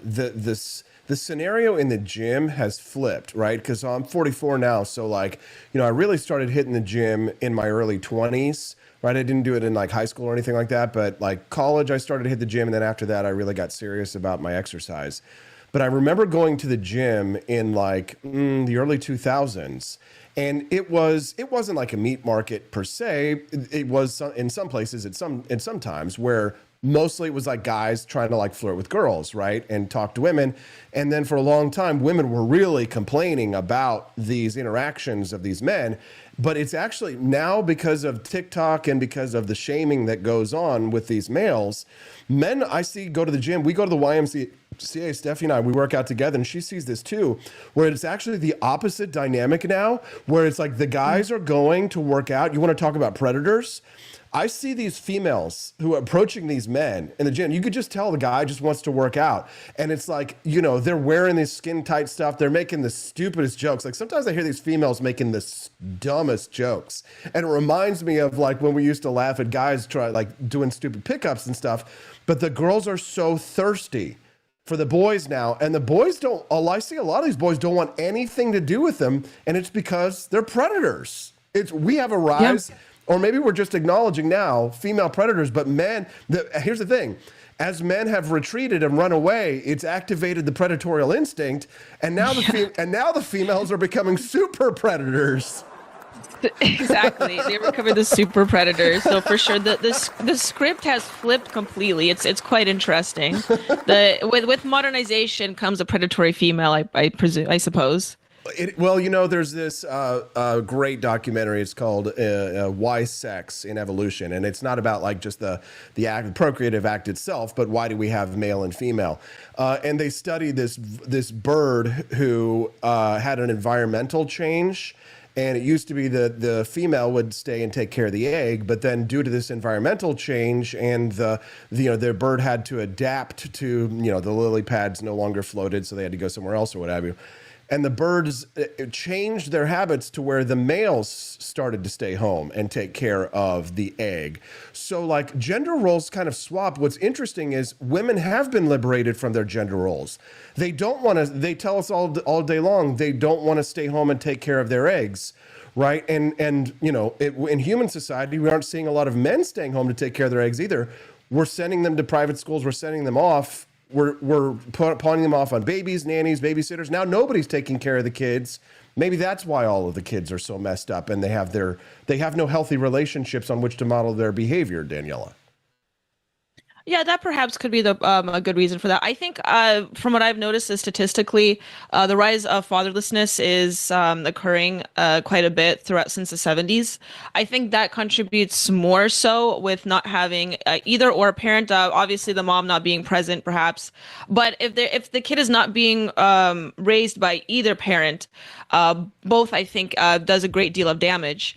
Not only is fatherlessness on the rise, but like broken families in general, or having multiple people live in a single household as well has risen when you have like these alternative families. So I think that right now we're dealing with a more or less, rather lack of a better term, a schizophrenic time as far as family formation is concerned. And part of it is due to modernization. Another part of it is due to just less traditional family structures, or less nuclear family structures in general. And, I think that the increase of reliance on other systems as well, like preschool and so forth, babysitting, perhaps contributes to that as well. I was under the impression, and I don't know the statistics of this, but like extended family and relying on extended family to raise the kids, I don't know if that's risen. It may have, but I would presume that that would be more of a direction that new parents would take, as opposed to sending their kids off to, to people that they have no idea, have no relationship with or have no idea who they are. So, but it seems to be the case that people, even millennials growing up, had less positive relationships with their parents or their extended families. So this lack of sense of community and the family kinship is waning, and that I think contributes a great deal to the development of children, and it's not that healthy. Daniela, Will Run Riot generously donated to the stream and said, and by the way, Cecilia just unlocked the bonus content, so you'll see that right after Daniela. Thanks, guys. Make sure that you're making it rain for Daniela tonight at 7 p.m. At rumble.com/Culturama as well. She's putting in a lot of good work over there. But Will Run Riot says, women are liberated from their gender roles and they've never been more miserable. Your response? That seems to be the main talking point. I don't know how people come to this measurement personally. I think that it goes both ways. I can see some women become, I would say it's like 50-50, honestly. I think a good portion of women are miserable. I also think a good portion of women feel like they have more agency in the world, and they could, extend themselves in society in any way that they wish. So I think it's a positive and a negative. I honestly think that we're also going through major growing pains as a society and as a civilization, where the birth rate is declining. The sex relations have declined as well. I really think we're going to see a boom in that, uptick in that again, as technology progresses and we have a better relationship with it. Personally, I mean, your liberalism or feminism, if we might say, right, is to say you want to get an advanced degree, you want to be a career woman, right? You want to have your job, right? And that is very much born on the backs of earlier waves of feminism. But you say perhaps put on the brakes a little bit. Yes, exactly. I think that it's important as a society to acknowledge that people are different. There's different types of people with different types of inclinations, and there's different archetypes in the world, you could say. And the feminine and the masculine are two very important archetypes, and they typically lean in certain ways in their predispositions. And I think it's important for us as a society to be realistic and acknowledge that, and not universalize all of our talents and say we're all the same. However, we also should acknowledge that there's different archetypes within the archetypes. I think some women, I would say majority of women, are more inclined to be domestic, and that's completely normal actually. But we also have to acknowledge that there's a subset of women that aren't like that. Similarly, there's a subset of men that perhaps would be more domestic or more nurturing. So to acknowledge this as a society is important. And so once we acknowledge this, we understand that there are just certain populations of people that are more inclined to do certain things. And I think if we're just honest with ourselves and recognize that, it would be far better for everyone involved if we're just all honest. Right. Well, yes. And listen, I don't want to put words in your mouth here, but it seems as if what you're building up to, or at least what you're dancing around here to some extent, maybe not purposefully, but you seem to be, all signs pointing towards a true defense of individualism, right? Versus like a collectivist approach, which is a more, you might say, orthodox approach, and say, well, all women need to be in the kitchen, all men need to be out earning, right? Now, which is great. I mean, I see you posting photographs of you reading Ayn Rand, and I wonder what you think about her libidinous, orgiastic sex life.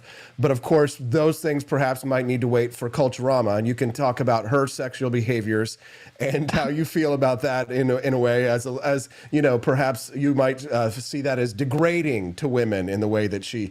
But I myself found there's something to be liberating about seeing her taking on her role as a woman, being a strong woman in her characters, of course, Dagny Taggart, which is obviously supposed to be her, Ayn Rand. But I wonder how you wrestle with those concepts when you wrestle with her form of hyper-individualism at a time, Daniela, when really the country is turning towards a very strong form of collectivism which, we talk about what makes America great or what really makes America, different or exceptional. And I would say that it's individualism. Now, I don't want to put words in your mouth, but would you agree with some of my assessments here? Not necessarily the Ayn Rand sex life stuff. Nobody wants to think about Ayn Rand in that way. So talk to me about the individualist angle on these questions, because maybe therein lies the answer to these problems. Yes. So I am an extreme individualist. So you're not putting words in my mouth. That's completely accurate. And so if people, read my writings or listen to what I have to say, they will acknowledge that, or they would recognize that at some point. But yes, I mean, it all comes down to individualism. There is a trend, especially within the right wing right now in America, where people are leaning more towards this collectivistic view of how people should act like, and there are specific or designated norms and roles that people fall into. And although I do think there is some truth to the fact that, like I just said, there are certain archetypes and people will be predisposed to those roles, but I also think that we shouldn't, for instance, legislate or make it an utmost policy that people have to act in a certain way. At the end of the day, sacrifices have to be made for the individual to, I guess, put it in leftist terms, live their true self or live their truth, or whatever you want to put it. That's that sounds kind of gay. I don't like putting it that way, but yeah, but people need to live through, develop their agency in the way that they want to develop it. But I'm just saying, and all I'm saying, and people look at me, look at Culturama, and they think I have a really traditional view on life, and that's actually not true. People get to know me personally, they would understand that I'm actually not like that at all. But however, we also need to be honest as a society, and we are in a point in our society, in the evolution, I suppose, of it, where we are just going far one direction that's completely inaccurate. And now we are, brainwashing ourselves to think, or universalizing everything to the point where we don't really recognize reality for what it is. And I think that is dangerous. Even though I believe in individualism, I believe in agency, I believe in people, choosing the lifestyle that they want. We also have to acknowledge as a society, because, society is built up of a collection of individuals. We also have to acknowledge that there are certain patterns of specific behavior. We still need to recognize those if we want to live in a functional society. And if something's going a negative direction, or we're seeing negative outcomes, we should probably acknowledge that. And a part of that is a liberalization of women, I suppose, or women getting into education or whatnot. So yeah, we have to acknowledge it being real. But at the end of the day, I am an individualist, and I believe that women should live, and men should live, with the type of lives that they personally want to.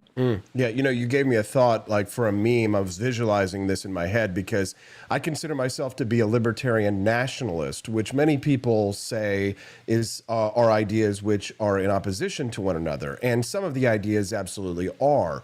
But I kind of look at it as sort of like a yin yang, right? Whereas on the left, you have your libertarianism, right, with a bit of nationalism in it, and then you have nationalism with some libertarianism in it.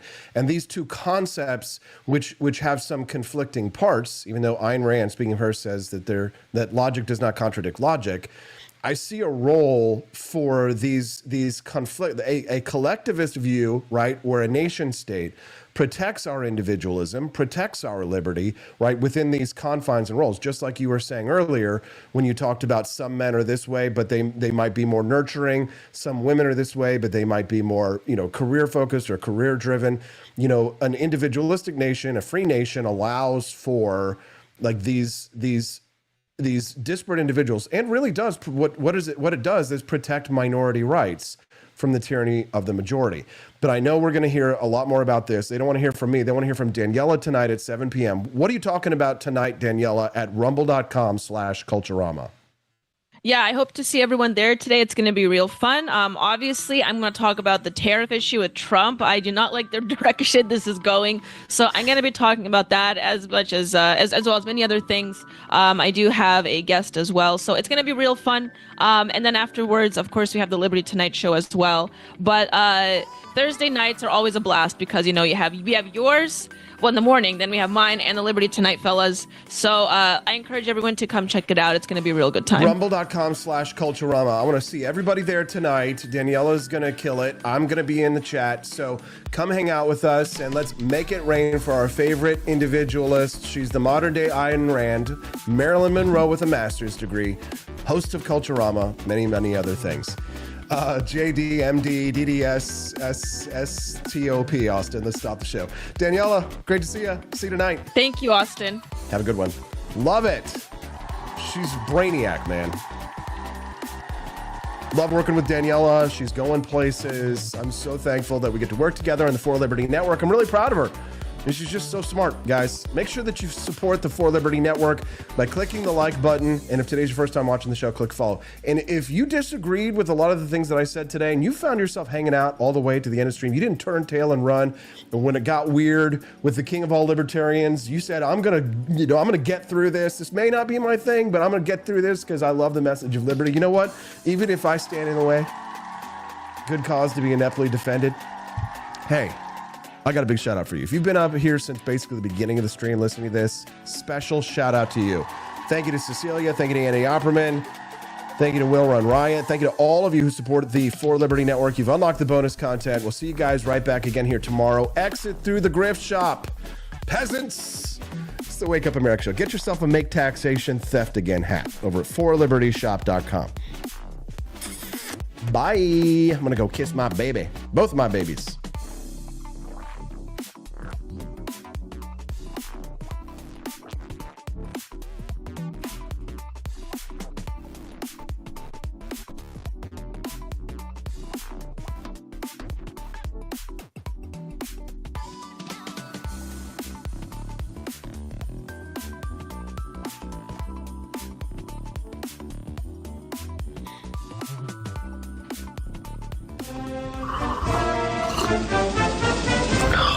Tired of spending your hard-earned money on a detour from American political theater and head down to Argentina, where something truly rare is happening. A politician who made big promises is actually keeping them. And not only that, they're working. Meet Javier Milei, Argentina's new president. Economist by training, libertarian by ideology, and chainsaw-wielding reformer by campaign aesthetic. And no, that's not metaphorical. This guy literally brought a chainsaw to rallies to symbolize all the government bloat he was going to hack to pieces. And now that he's in office, guess what? He's doing it. Argentina, for decades, has been the poster child for how to completely mangle a rich and promising economy. Think triple-digit inflation, endless subsidies, 18 ministries for tasks a single whiteboard and a competent intern could probably handle. It was like watching the Titanic sink, but in slow motion and with government-issued life jackets that somehow made you drown faster. Milei came in hot. He didn't ease into the job with a blue ribbon commission or a national conversation. No, he got right to work with the fiscal equivalent of a buzz cut with a machete. He slashed government spending by over 30% in a matter of weeks. He froze public works. He cut ministries in half. Tens of thousands of public jobs, gone. Economists panicked. The media gasped. Unions rioted. The international elite clutched their pearls and declared Argentina was doomed. But then something awkward happened. It started to work. Inflation, while still high, has started coming down. Argentina posted its first budget surplus in over a decade. The peso, which used to collapse faster than a Netflix series with a male lead, has stabilized. And for the first time in years, foreign investors are actually interested in Argentina again. Yes, the same investors who previously treated it like financial Chernobyl are now poking around with calculators and hope. Private banks are seeing deposits go up. The bond market, which once looked like a heart monitor flatlining, is blinking again. And even Milei's critics, who just 3 months ago were calling him a fascist with a mullet, are starting to whisper, wait, is this guy actually pulling it off? Now, let's be clear, this isn't some utopia yet. There's real pain, especially for people who got used to living off government programs. But this is what happens when you try to turn around a country that's been driving off a fiscal cliff for 40 years. You don't just tap the brakes. You rip the steering wheel out of the dashboard and throw it at the Keynesian economist in the passenger seat. This approach is raw, direct, and unapologetic. And maybe that's exactly what it takes when you inherit an economy held together with duct tape, inflation, and sheer delusion. Meanwhile, in the good old USA, we're still pretending we can fix a $34 trillion debt crisis by printing more money and handing out participation trophies for bad life choices. We shouldn't be forgiving student loans, and we sure as hell shouldn't be giving refunds. You signed the paperwork, you took the classes, you own the debt. That's how adults operate. So maybe, just maybe, there's a lesson in what's happening down south. Argentina didn't need a new tax, a new department, or a new slogan. They needed less of everything. Less spending, less government, less magical thinking. And it turns out when you do that, things stabilize. It's a crazy idea, I know. Fiscal discipline, balanced budgets, ending subsidies you can't afford. That's practically hate speech in Washington. But Milei is showing what happens when someone grows a spine and starts treating economics like math instead of mythology. So here's to the man with the chainsaw, carving a path through the jungle of bureaucratic nonsense. And if the trends keep going this way, Argentina might just pull off the biggest plot twist in global economics.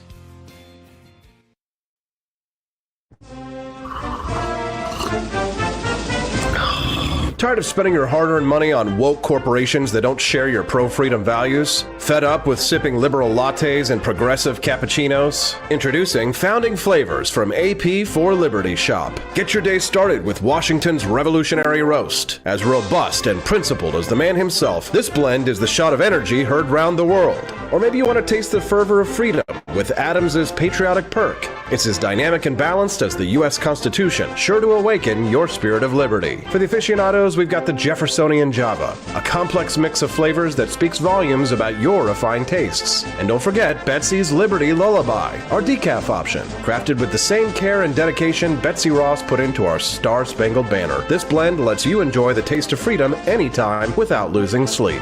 No woke beans here, folks. Just pure, patriotic, pro-freedom flavors brewed with love for liberty. So why compromise your principles for a cup of coffee? Stand up for your values, perk up your patriotism, and start your day the American way. Get your founding flavors at apforlibertyshop.com.